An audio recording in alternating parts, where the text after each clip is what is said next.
اب آج کا میرا موضوع ہے شہادت علی رضی اللہ تعالیٰ عنہ۔ اصل میں حضرت علی رضی اللہ تعالیٰ عنہ کی شہادت بھی اسی الفتنۃ الکبریٰ کا تسلسل ہے۔ وہ جو عبداللہ ابن سبا کا پیدا کردہ عظیم ترین فتنہ تھا، اسی کا ایک نتیجہ حضرت علی کی شہادت بھی ہے، لیکن وہ بات ذرا تفصیل سے سمجھ نہیں ہوگی،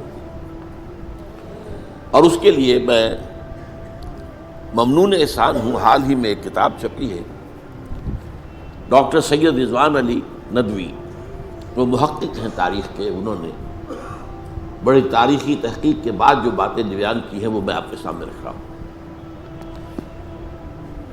عرب میں جنوب مغرب کی کونے میں، جہاں یہ یمن بھی آباد ہے، اس کے اوپر نجران ہے، اسی علاقے میں یمامہ کا علاقہ کہلاتا ہے۔ یہاں ایک قبیلہ آباد تھا، بنو تمیم۔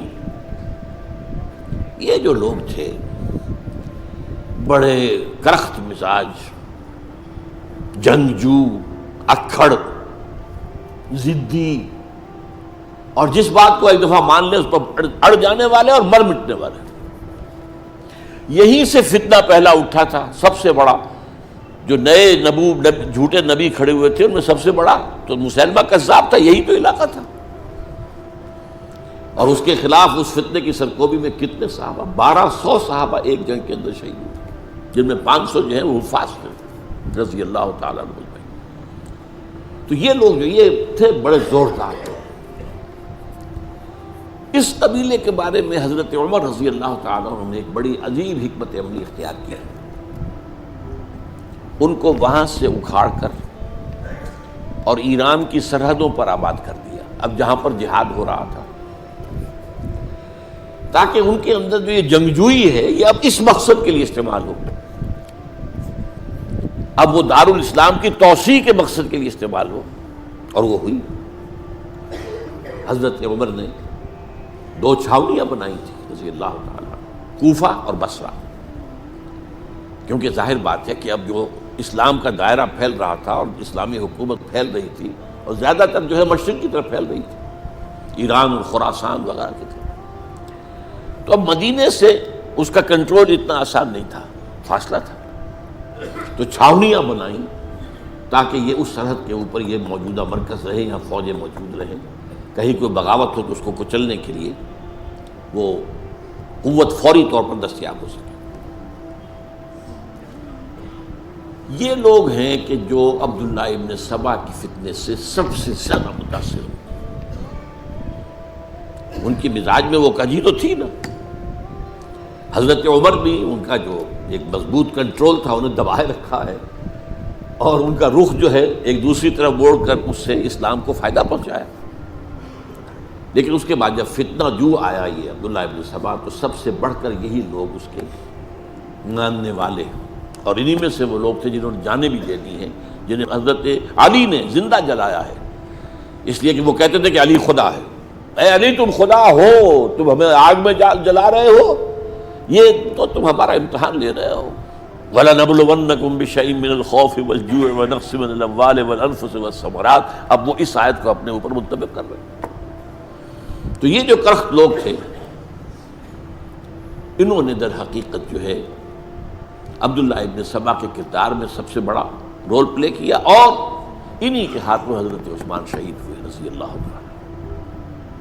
اور اس کے بعد انہوں نے حضرت علی رضی اللہ تعالیٰ عنہ کو اپنے گھیرے میں لے لیا، کیونکہ انہی کی کثیر تعداد موجود تھی مدینے میں جب حضرت عثمان شہید ہوئے۔ اس کے بعد اب ظاہر بات ہے کہ کوئی نہ کوئی تو خلیفہ ہونا چاہیے تھا۔ حضرت طلحہ سے کہا گیا، انہوں نے معذرت کر لی، حضرت زبیر سے کہا گیا، انہوں نے معذرت کر لی۔ اب ظاہر بات ہے کہ حضرت علی آخر امت کو چھوڑا تو نہیں جا سکتا تھا بغیر امام کے، انہوں نے قبول کر لی، اگرچہ حضرت حسن روکتے رہے کہ ابا جان یہ ان لوگوں کی بیعت جو ہے آپ قبول نہ کیجیے۔ حضرت حسن تو ان میں سے ہیں جو حضرت عثمان کے دروازے پر کھڑے تھے پہرے دار کی حیثیت سے، حسن اور حسین رضی اللہ تعالیٰ عنہ، انہیں تو معلوم تھا فتنہ جو کون لوگ ہیں۔ اس کے بعد حضرت علی رضی اللہ تعالیٰ عنہ نے اسی حکمت سے، جس حکمت کے تحت حضرت عمر نے یہ چھاونیاں آباد کی تھی، دارالخلافہ بھی مدینے سے کوفہ منتقل کر دیا تاکہ پورے عالم اسلام کو کنٹرول کیا جا سکے اس مرکز کے ساتھ۔ اس کا نتیجہ یہ نکلا کہ اب گویا کہ حضرت علی کے گرد ان لوگوں کا گھیراؤ مکمل. کوفے میں یہی تو آباد تھے، کوفی یہی تو تھے. حضرت عمر نے انہیں لا کے یہاں آباد کیا تھا. جب حضرت علی نے کوفے کو اپنا دارالخلافہ قرار دیا تو گویا کہ ان کا پھر عمل دخل بہت بڑھ گیا. ایک طریقے سے یہ کہا جا سکتا ہے کہ انہوں نے اب حضرت علی رضی اللہ تعالیٰ عنہ کو اپنے محاصرے میں لے لیا. چنانچہ جنگ جمل کے موقع پر یہ ہوا ہے کہ صلح ہو گئی تھی. حضرت عائشہ رضی اللہ تعالیٰ عنہ کے جو نمائندے تھے اور ادھر سے حضرت علی، صلح ہو گئی تھی. طے ہو گیا تھا کہ ہاں قاتلین عثمان کو جو ہے ان کو سزا دی جائے گی، قصاص لیا جائے گا حضرت عثمان کی قتل کا. لیکن ان لوگوں نے 10,000 آدمی کھڑے ہو گئے کوفے کے اندر، ہم سب قاتل ہیں عثمان کے، لوگ قصاص ہم سے اگر لے سکتے ہو. اس کے نتیجے میں اور انہوں نے جنگ شروع کر دی. اور جب جنگ شروع ہو جائے تو پھر اس کے بعد تو کوئی نہیں دیکھ سکتا کیوں شروع ہوئی، کیسے شروع ہوئی، کس نے شروع کی. اب تو یا مارو یا مرو، دو ہی باتیں ہوتی. 10,000 مسلمان ایک رات میں شہید ہوئے جنگ جمل. اب اس کے بعد حضرت علی رضی اللہ تعالیٰ عنہ کی خلافت جو ہے حضرت امیر معاویہ نے ماننے سے انکار کر دیا. جب تک قاتلین عثمان کو سزا نہیں دیتے ہم بیعت نہیں کریں گے. یہ نہیں کہ دعویٰ کیا ہو کہ میں خلافت کا حقدار ہوں، یہ نہیں، لیکن یہ کہ آپ کو ان کو سزا دینی چاہیے. اب یہ تھا وہ مخمصہ جس میں حضرت علی رضی اللہ تعالیٰ عنہ وہ فرماتے تھے تو میرا ساتھ دو تو میں ان قاتلین عثمان سے سزا جو ہے ان کو سزا دے سکوں. ادھر انہیں پتا تھا کہ میں سرنڈر کرتا ہوں تو مجھے علی تک تو پہنچنے کوئی نہیں دے گا، راستے میں ختم کر دیں گے رضی اللہ تعالیٰ عنہ. تو یہ پیچ تھا ایک جو ایسا پڑا ہے. اب اس میں جب حضرت معاویہ اور حضرت علی کے مابین فیصلہ کن جنگ ہوئی، جنگ صفین جسے کہتے ہیں، جس میں 70,000 مسلمان ایک دوسرے کی تلواروں، تیروں، نیزوں سے قتل ہوئے. اس موقع پر حضرت معاویہ کی طرف سے ایک آفر آئی. قرآن مجید کو نیزے پر اٹھا کر لوگوں نے کہا کہ یہ خون ریزی بند کر دو، ہم قرآن کا فیصلہ ماننے کو تیار ہیں. حضرت علی دیکھ رہے تھے کہ یہ اصل میں میری فتح کو شکست سے بدلنے کا پروگرام ہے.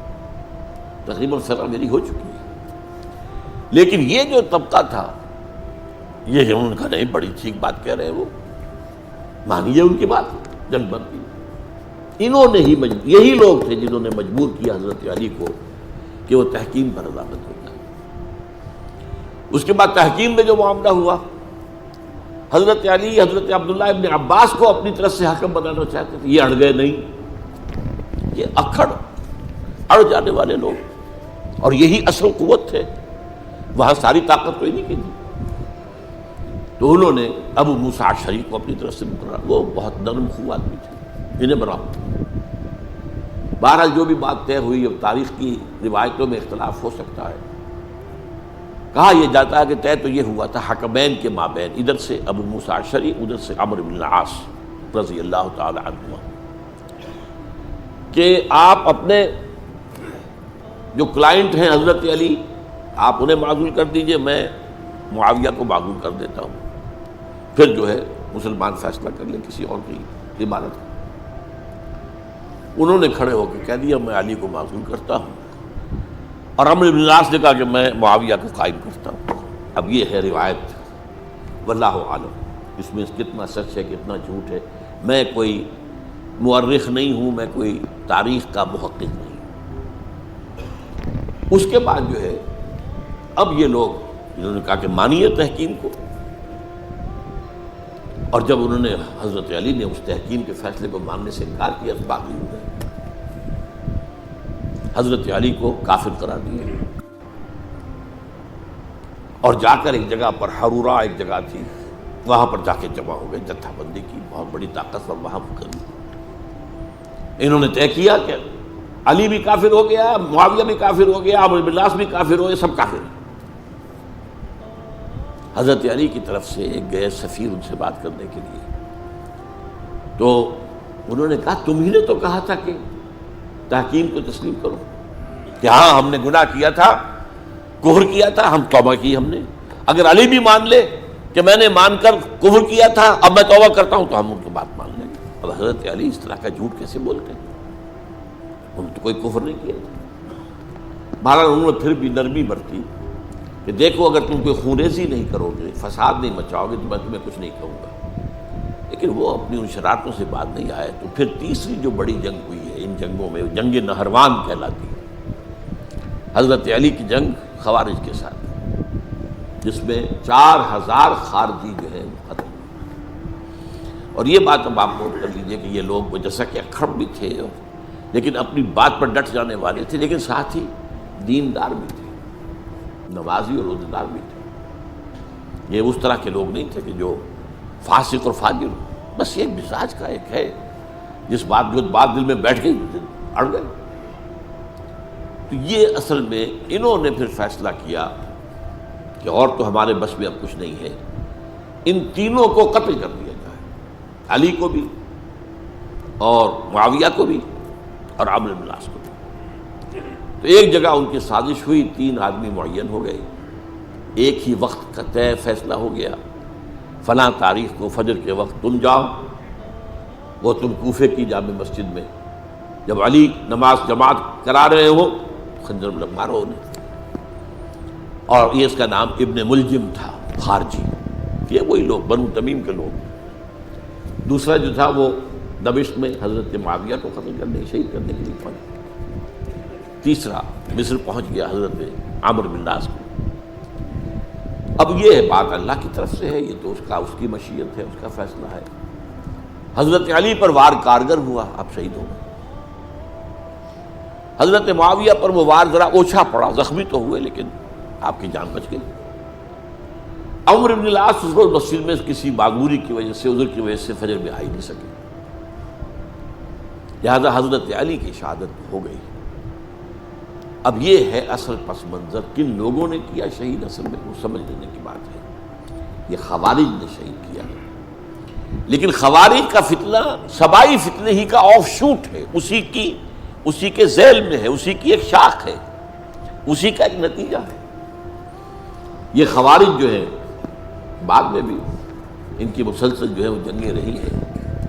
بہرحال اس صورتحال کو یہ سمجھ لیجئے کہ یہ خلفائے ثلاثہ رضی اللہ تعالیٰ عنہ، حضرت عمر شہید، عثمان شہید، علی شہید. عجیب بات ہے کہ تینوں کا نام عین سے شروع ہوتا ہے، عمر عین سے، عثمان عین سے، علی عین سے.